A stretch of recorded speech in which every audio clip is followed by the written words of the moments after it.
नमस्कार, मैं हूं अश्विन मिश्रा। आप देख रहे हैं इंडिया हेड। चुनावी यात्रा आज पहुंची है प्रतापगढ़। अमेठी, आजमगढ़, अयोध्या, सुल्तानपुर का आंखों देखा हाल मैंने बताया।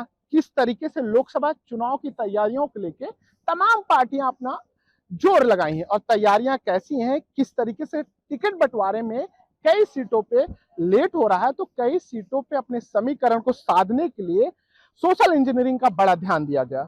अमेठी सुल्तानपुर से सटा एक और लोकसभा सीट है जो अपने आप में कई मामलों में उत्तर प्रदेश के इतिहास के पन्नों में खंगालेंगे तो पहले लिस्ट में आता है। वो आप गूगल कर लीजिएगा, उस पर बात करेंगे। लेकिन आज हम यहाँ कुछ आम लोगों से बातचीत करके जानेंगे लोकसभा चुनाव 2024 में क्या होने जा रहा है प्रतापगढ़ और उत्तर प्रदेश में क्या भूमिका निभाने जा रहा है। चलिए रिपोर्ट देखते हैं इंडिया हेड।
चुनाव बेहद खास होने वाला है क्योंकि बीजेपी गठबंधन यहां पर चुनाव जीत की हैट्रिक लगाने की इरादे से तैयारी कर रही है, तो अन्य विपक्षी दलों ने भी यहां पर जीत के लिए पूरी जोर आजमाइश करने में लगी हुई है। Bureau report, India ahead Hindi. Pratapgarh का नाम आते ही जहन में कई सारे सवाल और कई सारे इतिहास की कहानियां आपके जहन में गूंज उठती हैं और आंखों के सामने आपको नजर आती हैं। इस पे बात तो आज करेंगे, लेकिन आजकल एक बड़ी कहावत फेमस है। कहते हैं ना, सियासत की बिसात जब जनमत को आंख दिखाने लगे, ना जनता बसती है ना उसका जनमत। आज प्रतापगढ़ में यहाँ कुछ साथी हैं और कुछ पार्टी के प्रवक्ता भी हैं और कुछ पार्टी के पक्ष रखते हैं। मैं आपके सवाल पूछूंगा और तीखे सवाल होंगे। हमारे साथ कांग्रेस से नीरज जी हैं, वे कांग्रेस का पक्ष रखेंगे। भारतीय जनता पार्टी से पक्ष रखने के लिए हमारे साथ हैं अंशुमान जी, मनीष पाल जी, समाजवादी पार्टी से कुछ युवा साथी बात करेंगे। सत्ता में तो आप हैं। सबसे पहला सवाल आपसे, 40 सेकंड में आप तीनों पार्टियों को दूंगा कि इस बार क्या बड़ा मुद्दा है, क्यों आपको दोबारा चुने जनता, इस पे बताएं। नरेंद्र मोदी जी की कार्यकाल में हम लोग तीसरी बार सरकार बनाने जा रहे हैं और भारतीय जनता पार्टी ने, डबल इंजन की सरकार ने सभी के ध्यान रखते हुए सबका साथ, सबका विकास और सबके प्रयास के साथ, सबका व्यवस्था के साथ हम लोग जा रहे हैं। और जनता जो है 80 करोड़ जनता को हम लोग राशन मुफ्त में दे रहे हैं। और यहाँ प्रतापगढ़ की बात करें तो 25 किलोमीटर का हम लोग अमेठी से लेकर रानीगंज विधानसभा तक हम लोगों ने एक अभी हाल ही में हाईवे पास हुआ है, जिससे यहाँ का जो जाम की समस्या है वो निजात हो जाएगी। मेडिकल कॉलेज है, पॉलिटेक्निक है, शिक्षा की व्यवस्था देखें, आयुष्मान कार्ड के माध्यम से लोगों को जो है स्वास्थ्य की सुविधाएं मिल रही हैं। शिक्षा के क्षेत्र में अगर देखेंगे तो पॉलिटेक्निक हो गया आपका, और मेडिकल कॉलेज हो गया हमारे यहाँ, और ITI कॉलेज हो गया। तो ये शिक्षा का स्तर ऊँचा हो रहा है। रोजगार के लिए हम लोगों ने बहुत सा प्रयास किए हैं और आगे भी करते रहेंगे। ये इसी मैं लौटूंगा जनता के सवाल। एक और परिचय आपको कराने से पहले, उत्तर प्रदेश के कई पेपर में, कई सारे इश्तिहार में कई खबरें थी कि गांधी जी के 21 दिन के आंदोलन के बाद एक आंदोलन, नीरज भी आमरण अनशन पर बैठ गए थे। वो क्या वाकया था, उस पर आऊंगा। पहले बताएं कि कांग्रेस की स्थिति ऐसी क्यों गड़बड़ हुई और आज आपको अलायंस में जाना पड़ रहा है। क्यों आपको 2024 में सत्ता में एक वोटर आपको वोट करे? निश्चित तौर पर कहीं ना कहीं हमारे शीर्ष में या हम सब में कमी रही होगी, तभी आज हम लोग इस स्थिति पे आए हैं। लेकिन मैं ये कहना चाहूंगा कि क्या कांग्रेस के जितने लीडर थे उनको भाजपा ज्वाइन कराती है तो क्या वो गंगा जल से धुल कर वो पवित्र हो जाते हैं? जहां एक तरफ आप कहते हैं कि बहुत भ्रष्टाचारी है कांग्रेस के नेता, तो आप उनको क्यों ले रहे हैं? इसका मतलब ये है आप कांग्रेस मुक्त भारत का सपना देख रहे हैं और कांग्रेस के लोग ही बीजेपी में भर रहे हैं। इसका जवाब हमारे साथी बैठे हुए अंशुमान जी, मैं उनसे लेना चाहूंगा। दूसरा, क्यों आपको 2024 में चुने जनता? इसलिए चुने क्योंकि हम गठबंधन में हैं इस समय, Samajwadi party, Congress, CPM, CPI, और एक वोट बैंक का अगर खाका तैयार किया जाए, देखा जाए कि कितना वोट बैंक किसका किसका है, तो उसमें सबसे ज्यादा अगर हम लोग सही मायने में आ रहे हैं तो हम चुनाव जीत रहे हैं। प्रतापगढ़ लोकसभा क्षेत्र में मुझे जो लगता है कि एक जो संगम लाल गुप्ता जी जो हमारे यहाँ के सांसद हैं, उनका इतना विरोध है। ये 5 सालों में उन्होंने कोई एक काम नहीं किया। यहाँ मेडिकल कॉलेज की बात करते हैं, समाजवादी पार्टी की देन है। यहाँ पर 3 फ्लाईओवर है, तीनों फ्लाईओवर कांग्रेस की देन है। मैं आमरण अनशन पर बैठा तब जाके फ्लाईओवर चिरविला का तैयार हुआ। ये सब जानते हैं, जग जाहिर है, जनता जानती है कि मैं 7 दिन तक आमरण अनशन पर बैठा रहा और उसके बाद जब काम शुरू हुआ तो काम रुका नहीं और 6 महीने के अंदर आज पुल देकर जनता को समर्पित किया गया। उसका भी श्रेय हमारे भाजपा के साथी लेते हैं। यहाँ पर आप कहते हैं पॉलिटेक्निक कब का खुला हुआ है चिलबिला में? आज नहीं, हमको लगता है कि हम तो पैदा भी नहीं हुए होंगे तब से पॉलिटेक्निक है। आप पॉलिटेक्निक की बात करते हैं।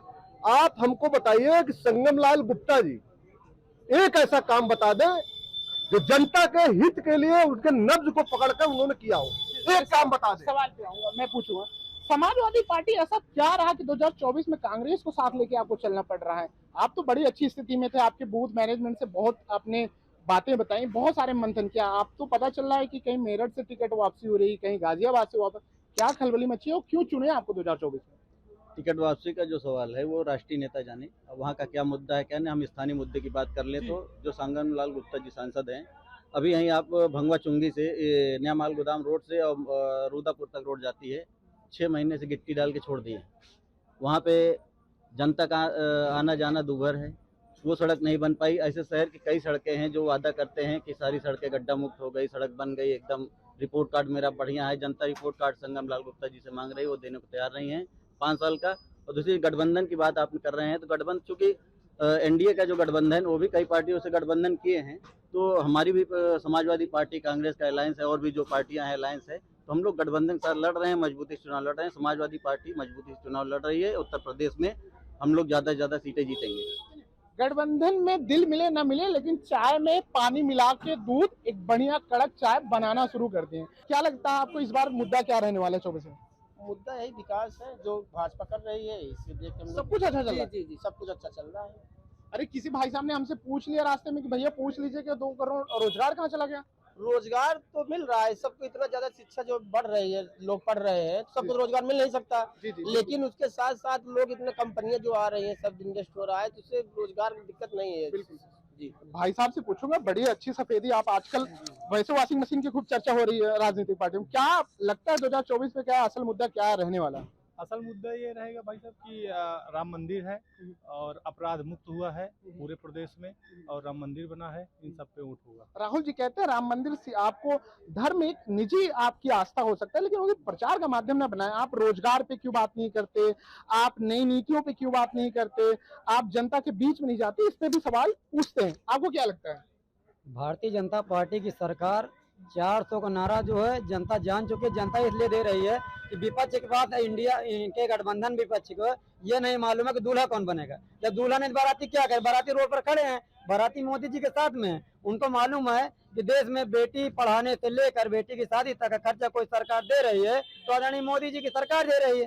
और उसके अलावा मैं मीडिया के माध्यम से बताना चाहता हूँ कि यही उत्तर प्रदेश में आज के 2017 के पहले सपा की गवर्नमेंट थी, दिन दहाड़े बहन बेटियों को उठा ले जाते थे, अपराध का गढ़ माना जाता था। आज आप उठा करके देखिए, आप रोड पर बेटी भी सुरक्षित, बेटी पढ़ भी रही है, बढ़ भी रही है और आगे फल फूल भी रही है। पहले से अपेक्षाएं मतलब बहुत चीज बदली है। जी। हाथरस वाला कांड क्या था गुरु?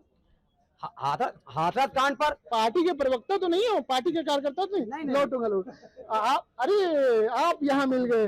लोकसभा चुनाव की तो चर्चा करेंगे, उससे पहले मैंने कोविड टाइम में आपको जब भी कॉल किया, आप लोगों की मदद के लिए हमेशा रहते हैं।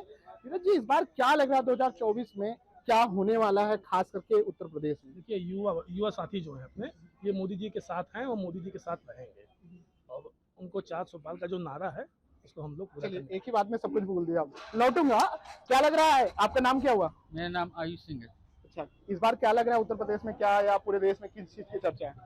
चर्चा ये जानिए कि युवा जितना वर्ग है सब मोदी जी के और योगी जी के साथ है और इनके भाई चाहे जो हो, जिसने राम मंदिर का निर्माण किया है वही पार्टी इस देश पे राज करेगी। आयुष जी, आप किसान, आपके पास खेती होती है?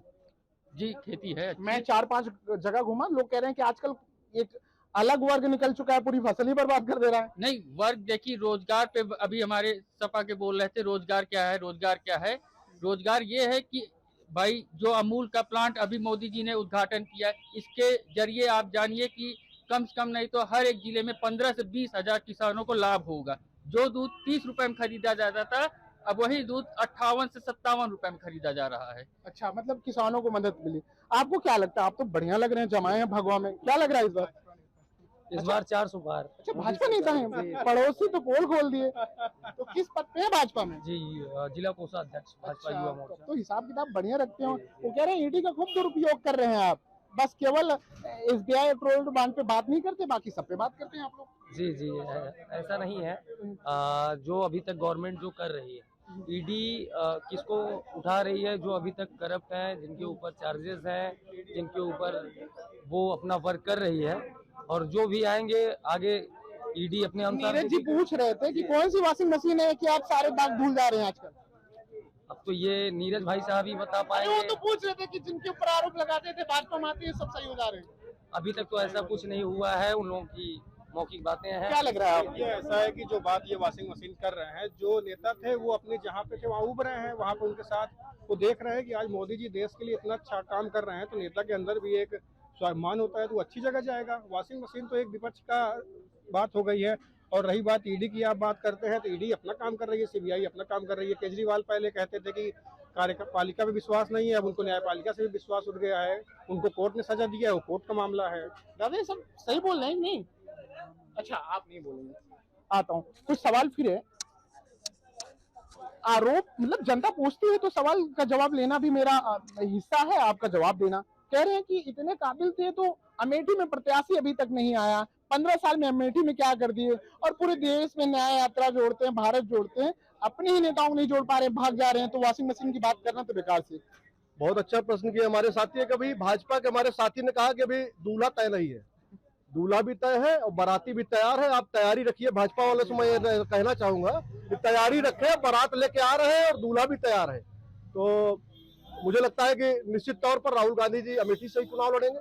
हम लोगों की मांग भी है, मेरी जितनी समझ है, रायबरेली से प्रियंका जी लड़ेंगे, हम लोगों की मांग है और लगातार मुझे लगता है कि लड़ना भी चाहिए और लड़ेंगे भी। नीरज जी, मेरा एक सवाल है छोटा सा। जब भी कांग्रेस लिस्ट जारी होती थी, गांधी परिवार का पहला नाम होता था, ऐसा कौन सा डर रहा या मोदी से या स्मृति से इस बार लिस्ट में नाम ही सूत्र कहते हैं तो लड़ना ही नहीं चाहते?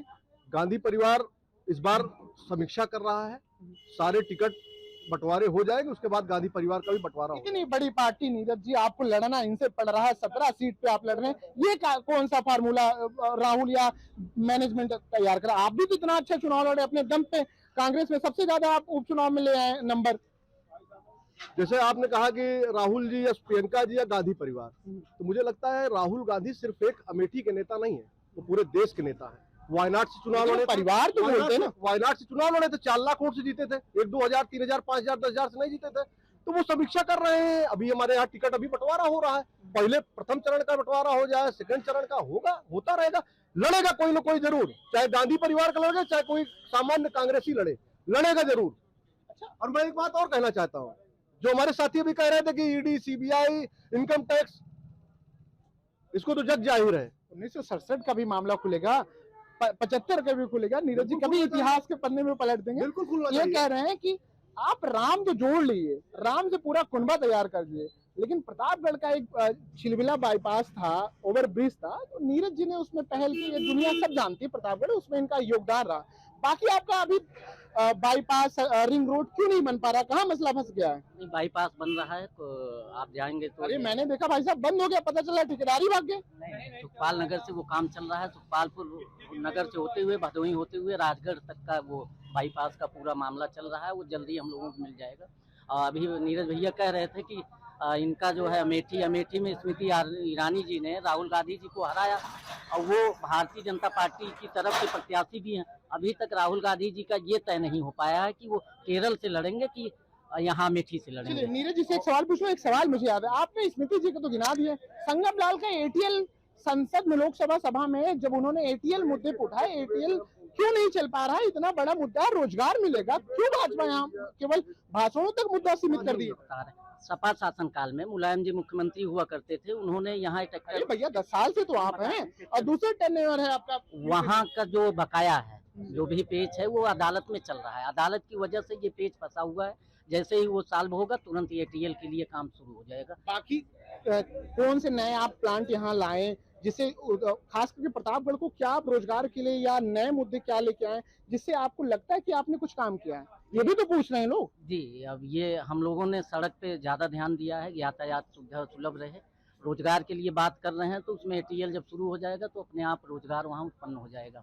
और उसके बाद जो है इंजीनियरिंग कॉलेज यहीं से 2 किलोमीटर आप जाएंगे, इंजीनियरिंग कॉलेज है, विकलांग जिला कॉलेज है। उसके बाद जो है पॉलिटेक्निक है। हर पॉलिटेक्निक नीरज जी कह रहे हैं बहुत पहले, हर विधानसभा में हर विधानसभा में पॉलिटेक्निक खुल रहा है। ITI कॉलेज इतना सब कुछ था तो कई सीटें यहाँ विधानसभा में गंवा क्यों दी हैं, और बहुत कम अंतरों से?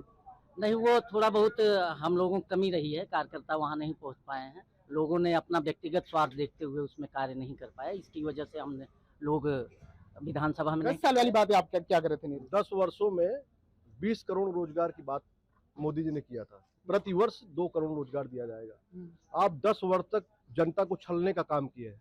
आप 20 करोड़ रोजगार का पहले अपना रिपोर्ट कार्ड जारी करें, श्वेत पत्र जारी करें, फिर आप आगे जनता से ये कहें कि हम और कितना जनता को रोजगार देंगे। अच्छा, दूसरा एक सवाल मैं प्रतापगढ़ पर एक बात करना हाँ, चाहता हूँ। प्रतापगढ़ के सांसद हमारे हैं, बहुत ही अच्छे है। उनका कहना यह है कि हमसे IAS IPS बात नहीं कर सकते। मैं इतना पढ़ा लिखा हूँ या नहीं पढ़ा लिखा हूँ, उनसे मैं ये पूछना चाहता हूँ, यहाँ भाजपा के साथी भी है, सब लोग हैं, कि 5 काम अपना गिना दें जो जनता से जुड़ा हुआ मुद्दे पर उन्होंने काम किया हो। एक भी फ्लाईओवर उन्होंने नहीं बनवाया, न मेडिकल कॉलेज वो ले आए हैं, ना ही कुछ उन्होंने एक काम नहीं किया। भाजपा के साथी आप तो कह रहे हैं कि मेडिकल कॉलेज बन गया। भाजपा के साथी सिर्फ राम मंदिर पर बात करेंगे, सिर्फ धर्म पे बात करेंगे, सिर्फ ये हिंदुस्तान पाकिस्तान की बात करेंगे।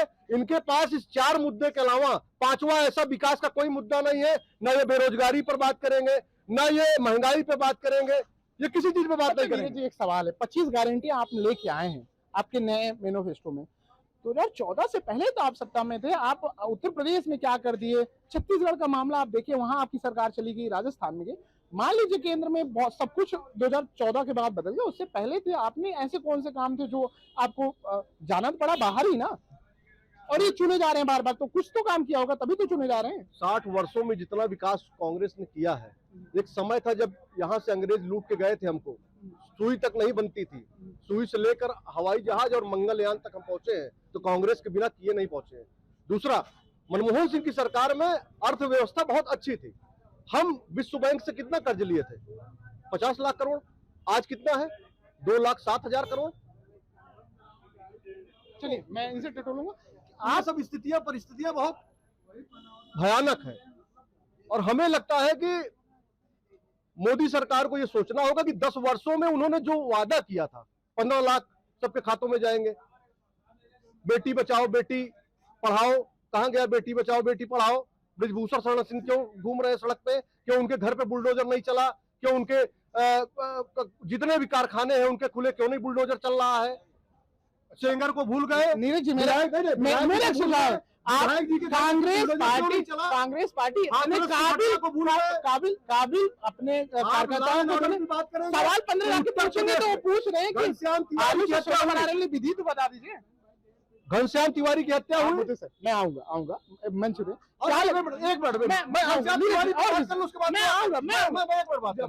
घनश्याम तिवारी की हत्या कैसे हुई? वहां का भाजपा का पदाधिकारी ड्रिल मशीन से उनके शरीर में छेद कर उसको मारा गया है। क्या हो गया उनके घर पे? बुलडोजर चला गया। एक कमरे का कार्यालय था, ऊपर बुलडोजर चलाया गया। क्या किया गया? जवाब हमारे 7 लोगों को मार दिया गया। बिल्कुल, मैं पूरा परिवार साफ हो गया। नीरज जी के जितने सवाल हैं, आपको क्या लगता है कि कितने इस पे आरोप जो लगाए जा रहे हैं, कितने इसमें सच्चाई है और इस पे क्या अमल की भाजपा? ये भाजपा ने अपना जो कार्य करना था, बुलडोजर चला के जो है वहाँ के जो तो कहते हैं एक विशेष समुदाय के खिलाफ बुलडोजर चलाया। सुल्तानपुर की एक सीट है लमुआ, वहाँ के विधायक ने भी बढ़िया पोस्टर लगा के बढ़िया प्रचारित किया कि योगी क्या कर रहे हैं, तमाम चीजें हैं ना। नहीं, उसमें कार्रवाई हुई थी, उनके घर पे बुलडोजर चला था, उनका कार्यालय जो है ध्वस्त कर दिया गया था सुल्तानपुर में, और उसके बाद ये खुद प्रायोजित तरीके से ये जो हालत में था, वो अपनी इज्जत बचाने के लिए उन्होंने कार्यालय पे नहीं, वो एक कमरे का जर्जर हालत में वो कार्यालय था जिस पर इन्होंने बुलडोजर जर्जर नहीं था, बुलडोजर चला। अपराधी जो थे वो जेल में गए, जो नहीं किया है अगर किसी भाजयुमो का जिला अध्यक्ष था और उसकी पल्सर पकड़ी गई मौके से, उसके खिलाफ क्या कार्रवाई? तीनों पार्टी के प्रवक्ता हमारे साथ जुड़े अपना पक्ष में, उसके लिए बहुत धन्यवाद। अब भारत में न्याय यात्रा हो या भारत जोड़ो यात्रा या सबका साथ सबका विकास, ये कितना धरातल पे काम आएगा ये भी देखना दिलचस्प होगा। उससे कहीं एक इतर एक सवाल है, इनकी विडंबना देखिए, जब सत्ता में रहते हैं तो ना रोजगार की बात करते हैं न किसानों की बात करते हैं। सत्ता से बेदखल होते ही इनको महिलाओं के रिजर्वेशन से लेके सत्ता के खिलाफ कैसे एक मूवमेंट बनाया जाए उस पर ध्यान है। आज जनता के मिजाज में, भारत के मिजाज शो में हम यही सफर समाप्त करते हैं। कल आपको प्रयागराज के में जनता का मूड टटोलने की कोशिश करेंगे और बताएंगे कि क्या अयोध्या, अमेठी, सुल्तानपुर, आजमगढ़, प्रतापगढ़ के बाद प्रयागराज, इलाहाबाद से प्रयागराज बदला तो क्या उसकी सूरत और उसकी तस्वीर विकास के पेपर से लेकर धरातल में कितना बदला। बाकी खबरों के लिए आप देखते रहें इंडिया हेड। मुझे दें इजाजत।